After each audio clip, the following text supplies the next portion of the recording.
Bom, eu me chamo Luana Cristina, sou estudante de Ciências Biológicas e vou abordar para vocês um pouco sobre a doença de Huntington.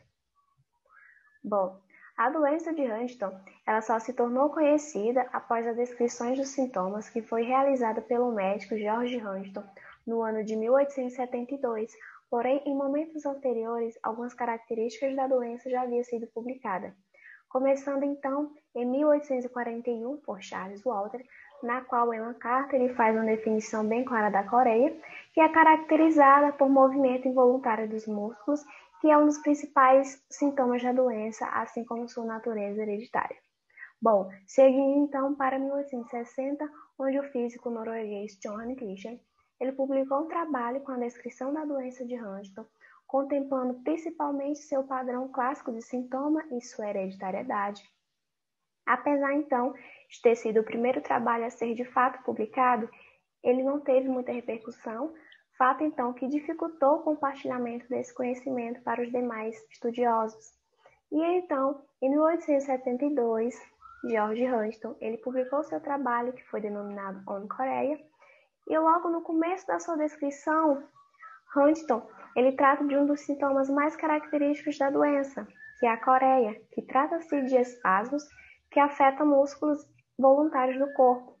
Além dessa característica, ele notou também três peculiaridades dessa doença, que é a sua natureza hereditária, ou seja, é uma doença que é passada de pais para filhos, sua marcante tendência à insanidade, principalmente aquela que leva ao suicídio. Essa aqui vai se caracterizar lá nos sintomas. E sua terceira peculiaridade é o fato dela aparecer pelo menos como uma doença grave na idade adulta. Bom, no que se refere à epidemiologia, ela varia de 5 a 10 casos por 100 mil indivíduos, e as regiões na qual apresentam a maior prevalência é a Tasmânia e o Lago do Maracaibo, na Venezuela. Esse fato pode estar associado aos primeiros moradores desse local, na qual certamente seriam portadores dessa doença. E as regiões que apresentam uma baixa prevalência está o Japão, a China e a Finlândia. E em relação ao Brasil, não se tem dados concretos sobre a sua real prevalência. Mas a gente conta com a Associação Brasil-Huntington, que é uma associação sem fins lucrativos dedicada à melhoria de qualidade de vida dos familiares e dos pacientes, com o objetivo então de dar apoio a essas pessoas, informando, defendendo seus interesses e ajudando os pacientes e os seus familiares. Bom, a ADH é uma doença genética e essa alteração genética é causada pela expansão das repetições do trinucleotídeo CAG, adenina, citosina e guanina, no gene IP15, na qual codifica a proteína huntingtina, que está localizada no braço curto do cromossomo 4. Aqui eu coloquei uma ilustração onde mostra esse cromossomo e onde está localizada o gene mutante. Bom, as repetições CAG ela varia de 10 a 29 cópias em cromossomos normais e ela está expandida de 36 a 121 cópias. Bom, repetições entre 36 a 39, ela resulta numa forma de penetrância incompleta. Isso significa que vai ter início de sintomas mais tardios e progressão mais lenta. Mas quando existe um grande número de repetições CAG, por exemplo, mais do que 40, a doença de Huntington ela vai apresentar uma penetrância completa e pode ocorrer antes dos 20 anos. Bom, a ADH ela se trata de uma doença neurodegenerativa, provocando então a degeneração progressiva dos neurônios e tem perda marcante de células nos gânglios de base. Os gânglios de base são estruturas que estão relacionadas com os nossos movimentos. O que vai acontecer? Vai acontecer a deteriorização dessas células.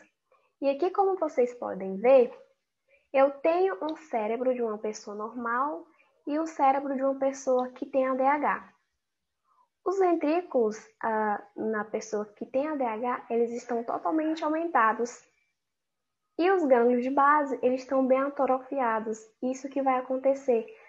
Conforme o tempo vai passando, eles vão cada vez mais se atrofiando.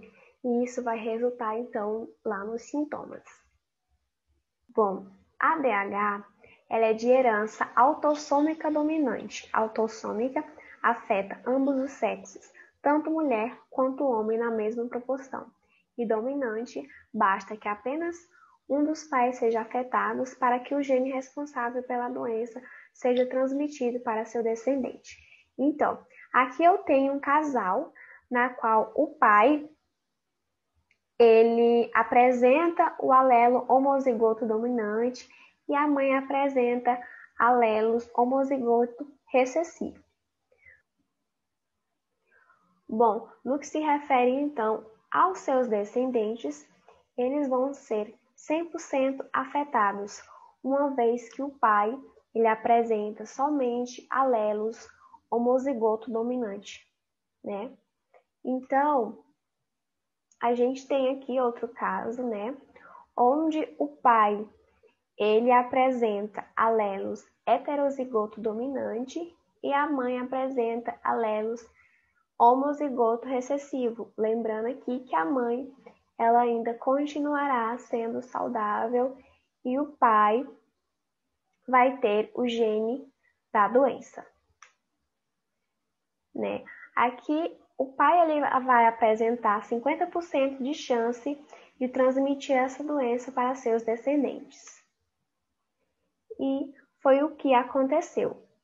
Aconteceu que, dentre os três, somente um, então, apresentou o gene para essa doença, né? Bom, os sinais e os sintomas característicos da doença, eles surgem em decorrência da perda progressiva das células nervosas, como eu já havia dito anteriormente, né? Os sintomas, eles vão surgir de forma gradual, ou seja, conforme o tempo vai passando, eles vão aparecendo, mas o que surge primeiro vai depender de pessoa para pessoa, ou seja, não é algo padrão. As primeiras manifestações, elas ocorrem entre 35 a 50 anos e as principais características são distúrbios de movimento, que podem incluir tanto movimento involuntário quanto prejuízo no funcionamento de movimentos voluntários, espasmos e problemas musculares. Também vamos ter distúrbios cognitivos, que é a dificuldade em organizar, priorizar ou focar em determinadas tarefas, tendência a ficar preso em pensamentos, impulsividade, dificuldade de aprendizagem e de guardar novas informações. A gente também vai ter distúrbio de comportamento, caracterizada pela depressão, pela irritabilidade, ansiedade e também pela marcante tendência ao suicídio. A coreia ela é o sinal motor mais notável na doença. Ela está presente em 90% dos casos.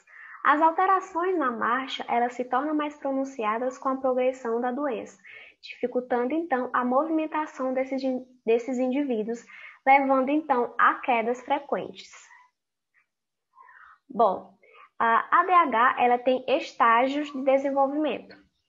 Começando então pelo estágio inicial, que são mudanças sutis na coordenação, alguns movimentos involuntários, dificuldade de pensar sobre problemas, humor depressivo ou irritável. No estágio intermediário, a fala e a deglutição elas começam a ser afetadas, as habilidades de pensar e o raciocínio lógico também irão diminuir gradualmente, e no estágio avançado podem apresentar a coreia grave e aqui as pessoas elas são totalmente dependentes dos seus familiares.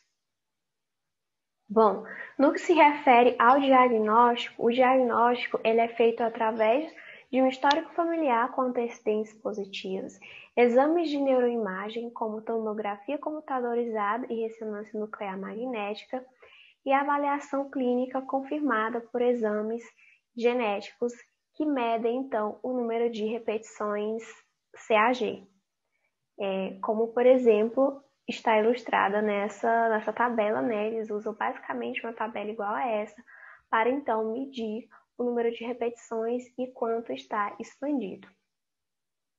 Bom, em relação ao tratamento, a ADH ela é uma doença que ela não tem cura. O que pode ser feito é medidas de suporte para os pacientes e aconselhamento genético para os parentes. Esse aconselhamento genético ele vai verificar a probabilidade dessa doença ocorrer na família. e também por antipsicóticos que podem suprir parcialmente a coreia e a agitação. Porém, essa doença ela não tem cura. E por aqui eu finalizo. Muitíssimo obrigada.